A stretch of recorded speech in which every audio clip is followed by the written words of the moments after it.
ಒಂದಷ್ಟು ಶೀಘ್ರಗತಿಯಲ್ಲಿ ಕೆಲಸವನ್ನು ಮಾಡಲಿಕ್ಕೆ ನಾವು ಪ್ರಯತ್ನ ಬಂದು ಇಲ್ಲಿ ನಿಂತಿದ್ದೇವೆ. ಯಾಕಂದರೆ ಕೆಲಸ ಬೇಗ ಮುಗಿಸಬೇಕು ಅನ್ನುವಂಥದ್ದು, ಸಾರ್ವಜನಿಕ ತೊಂದರೆ ಜಾಸ್ತಿ ಆಗಬಾರ್ದು ಅನ್ನುವಂಥ ಉದ್ದೇಶದಿಂದ ನಿಂತಿದ್ದೇವೆ. ಕೆಲಸ ಕಾರ್ಯ ಸುಗಮವಾಗಿ ಆಗ್ತಾ ಉಂಟು.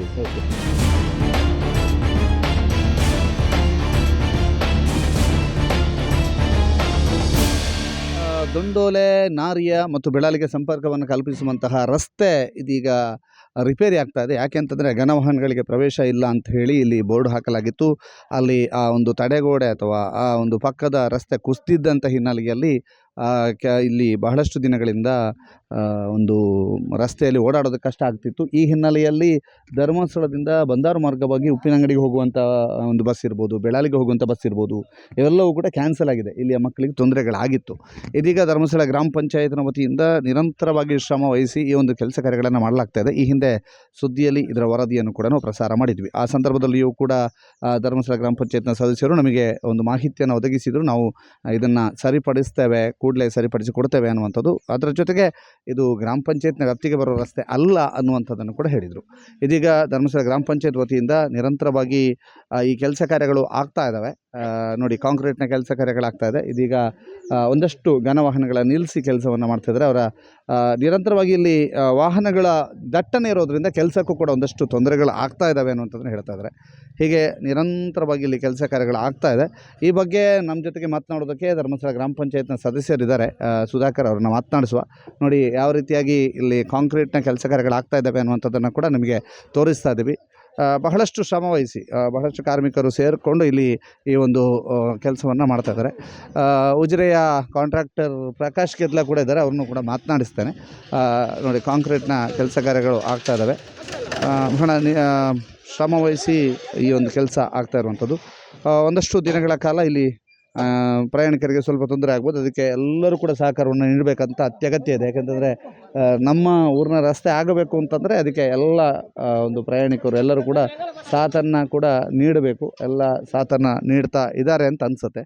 ಇದೀಗ ನಮ್ಮ ಜೊತೆಗೆ ಗ್ರಾಮ ಪಂಚಾಯತ್ನ ಸದಸ್ಯರಾದಂತಹ ಸುಧಾಕರ್ ಅವರು ಇದ್ದಾರೆ. ಸರ್, ಇದೀಗ ನೀವು ಮೊನ್ನೆ ಹೇಳಿದ್ರಿ, ನಾವು ವರದಿ ಮಾಡಿದಂಥ ಸಂದರ್ಭದಲ್ಲಿ ಮಳೆ ಕಡಿಮೆ ಆಗಬೇಕು ಮತ್ತು ಪಕ್ಕದಲ್ಲಿರ್ತಕ್ಕಂಥ ಅದನ್ನೊಂದು ತೋರಿಸಿ ಮಿಷನ್, ಪಕ್ಕದಲ್ಲಿರ್ತಕ್ಕಂಥ ಒಂದು ತೋಡಿನ ರೀತಿಯಲ್ಲಿ ಹರಿದು ಹೋಗುವಂಥ ನೀರು ಇಲ್ಲಿಯ ತಡೆಗೋಡೆಗೆ ತೊಂದರೆಯನ್ನು ಕೊಡ್ತಾ ಇತ್ತು ಅಂತ. ಈಗ ಹೇಗೆ ನಿಮಗೆ ಕೆಲಸ ಕಾರ್ಯಕ್ಕೆ ಏನಾದರೂ ಅಡ್ಡಿ ಆಗ್ತಾ ಇದೆಯಾ? ಹೇಗಾಗ್ತಾ ಇದೆ ಕೆಲಸ ಕಾರ್ಯ?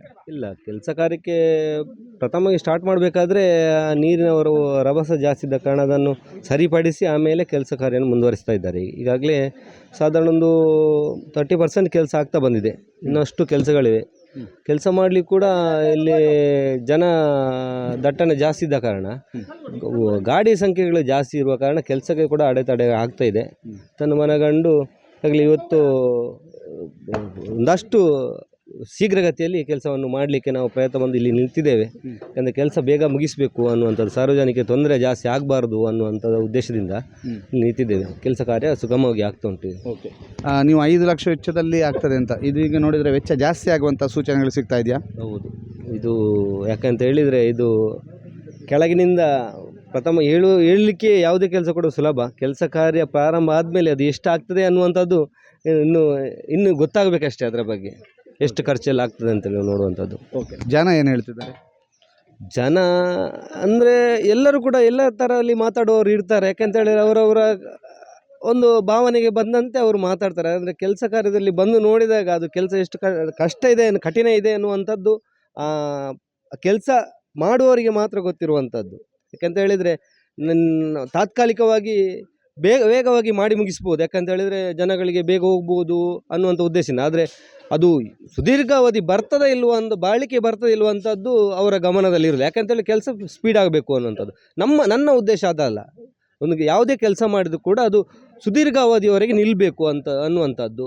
ಒಂದಷ್ಟು ಸಾರ್ವಜನಿಕರಿಗೆ ಹೊರೆ ಆಗಬಾರ್ದು ಅನ್ನೋ ಉದ್ದೇಶದಿಂದ ಒಂದು ಒಳ್ಳೆಯ ರೀತಿಯಲ್ಲಿ ಗಟ್ಟಿ ಮಾಡುವಂಥ ಒಂದು ಮಾಡಿದೆ.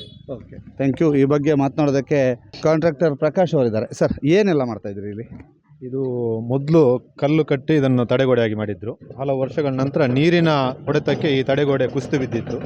ಈಗ ಇದನ್ನು ಕಾಂಕ್ರೀಟ್ ಕಬ್ಬಿನ ಹಾಕಿ ಕಾಂಕ್ರೀಟ್ ವಾಲನ್ನು ಮಾಡ್ತಾ ಇದ್ವಿ. ರಿಟರ್ನಿಂಗ್ ವಾಲ್, ಶಾಶ್ವತವಾದಂಥ ರಿಟರ್ನಿಂಗ್ ವಾಲ್ ಮಾಡ್ತಾ ಇದ್ವಿ. ರಿಟರ್ನಿಂಗ್ ವಾಲ್ ಮಾಡಿದ ನಂತರ ಇದಕ್ಕೆ ಕಾಂಕ್ರೀಟ್ ಹಾಕಬೇಕು ಅಂತ ಪಂಚಾಯತ್ ಯಾವ ರೀತಿ ಸೂಚನೆ ಕೊಡ್ತದೆ ಅದರ ಮುಖಾಂತರ ಮಾಡ್ತೇವೆ ನಾವು. ಎಷ್ಟು ಕಾರ್ಮಿಕರಿದೆ? ಈಗೊಂದು 10-12 ಜನ ಕಾರ್ಮಿಕರು ಕೆಲಸ ಮಾಡ್ತಾ ಇದ್ದಾರೆ ಕಾಂಕ್ರೀಟ್ಗೋಸ್ಕರ. ಕೆಲಸಕ್ಕೆ ತೊಂದರೆ ಆಗ್ತಾ ಇದೆಯಾ? ಸಾರ್ವಜನಿಕ ದಟ್ಟಣೆ ವಾಹನಗಳಿರುವ ಕಾರಣ ತೊಂದರೆ ಸಹಜ.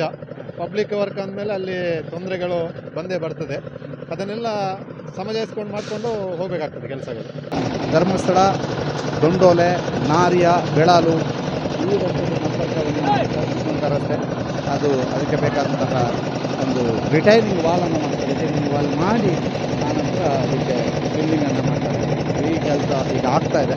ಒಟ್ಟಿನಲ್ಲಿ ಸುದ್ದಿ ನ್ಯೂಸ್ ವರದಿ ಜೊತೆಗೆ ಗ್ರಾಮ ಪಂಚಾಯತ್ನ ಒಂದು ಕಾರ್ಯತತ್ಪರತೆ ಇಲ್ಲಿ ಕೆಲಸ ಮಾಡ್ತಾ ಇದೆ. ಯಾಕೆಂತಂದರೆ ಗ್ರಾಮ ಪಂಚಾಯತ್ನವರು ಈ ಹಿಂದಿನ ಗ್ರಾಮ ಸಭೆಯಲ್ಲೂ ಕೂಡ ಒಂದು ವಿಷಯನ ಹೇಳಿದರು, 6 ತಿಂಗಳ ಒಳಗಾಗಿ ಇದನ್ನು ಮಾಡಿಕೊಡ್ತೀವಿ ಅನ್ನೋಂಥದ್ದು. ಈಗಾಗಲೇ ಅವರು ಆ ಒಂದು ಕೆಲಸವನ್ನು ನಿರ್ವಹಿಸ್ತಾ ಇದ್ದಾರೆ, ಮಾಡ್ತಾ ಇದ್ದಾರೆ. ಅವರಿಗೆ ಅಭಿನಂದನೆಯನ್ನು ಸಲ್ಲಿಸ್ತಾ ಗ್ರಾಮಸ್ಥರು ಕೂಡ ಇದಕ್ಕೆ ಸಹಕರಿಸಬೇಕು ಅಂತ ಮನವಿಯನ್ನು ಮಾಡ್ತಾ ಈ ವರದಿಯನ್ನು ಕೊನೆಗೊಳಿಸ್ತಾ ಇದ್ದೀವಿ. ನಿಶಾನ್ ಬಂಗೇರ ಜೊತೆಗೆ ದಾಮೋದರ ದೊಂಡೋಲೆ, ಸುದ್ದಿ ನ್ಯೂಸ್, ನಾರ್ಯ.